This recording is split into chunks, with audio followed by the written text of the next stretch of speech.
Wife material ni nani? Who is wife material?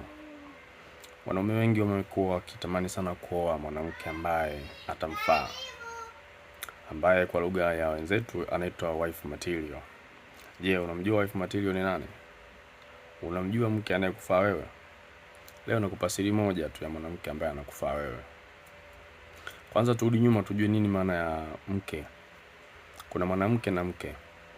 Mke ni mtu yule ambaye anakufaa wewe. Mke ni yule ambaye ni msaidizi wako.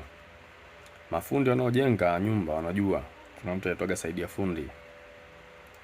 Yule huwa anasaidia fundi. Sasa leo niwaambie kwamba mke ni lazima awe msaidizi wako. Yaani kile unachokifanya lazima yeye akusaidie, lazima akusapoti, na kukusapoti kwake lazima ahakikishe kwamba mnachokifanya kinafanikiwa. Kila mwanaume anahitaji mafanikio, kwa hiyo lazima umpate mtu atakayekusaidia wewe kwenye kufanikiwa. Na huyu mtu ndio anaitwa mke. Mke atakaye kufanya wewe ufanikiwe. Sasa watu wengi wamekuwa wakichanganya mambo. Mara anataka wife material, mara namtaka sijui mke mzuri, mke bora na nini. Leo nakupa siri moja tu, vingine utaongeza mwenyewe. Mke bora ni yule ambaye atakusaidia wewe kuwa mume bora, atakusaidia wewe kuwa mwanadamu bora, kuwa mwanaume bora duniani. Mwanamke bora au wife material ni yule ambaye atakwenda kinyume na upuuzi wako na ujinga wako na makosa yako. Hata kubali wewe ufanye makosa, hata kubali wewe ufanye vitu ambavyo sio sahihi. Huyo ndio mke, ndio msaidizi, maana yake atakusaidia wewe kuwa mtu sahihi. Sio kama naeleweka.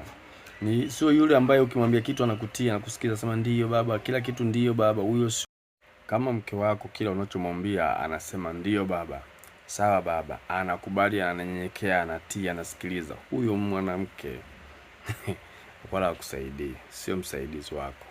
Ni mke lazima aseme ndio kwa jambo lililokuwa sahihi. Lazima aseme hapana kwa jambo ambalo haliko sahihi, na akusaidie mpaka utoke kwenye hayo mambo ambayo sio sahihi. Huyo ndio mke bora, huyo ndio wife material. Huyo ndiye anayesimama kwenye nafasi yake. Yaani kwa mfano wewe leo hii unakuwa na program ambazo haziendani, ambazo sio sahihi.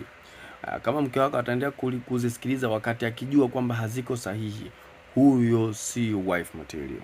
Wife material atakwambia hapana. Hata kama unang'ang'ania atasema unang'ang'ania lakini hapana, na akiona kwamba amekosa namna ya kukusaidia wewe ili yale mambo, ule ujinga wako unataka kufanya, upuuzi wako na mambo yale mabaya, kwamba umeng'ang'ania kama mwanaume, sometimes tunatumia nguvu, tunasema mifumo dume. Akiona kwamba umeng'ang'ania kabisa, mwanamke lazima atafute alternative. Lazima akuletee msaada, maana unakwenda kuangamia.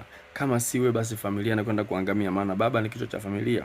Baba akiangamia, akifanya vitu vibaya, basi ameangamiza familia nzima.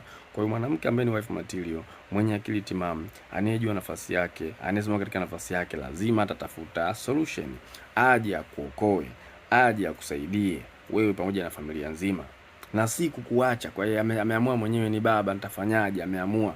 Mtakwambia mimi bwana mume wangu, yaani mume wangu mimi nakwambia mkali, akisema kiamua kitu ndio hivyo tena.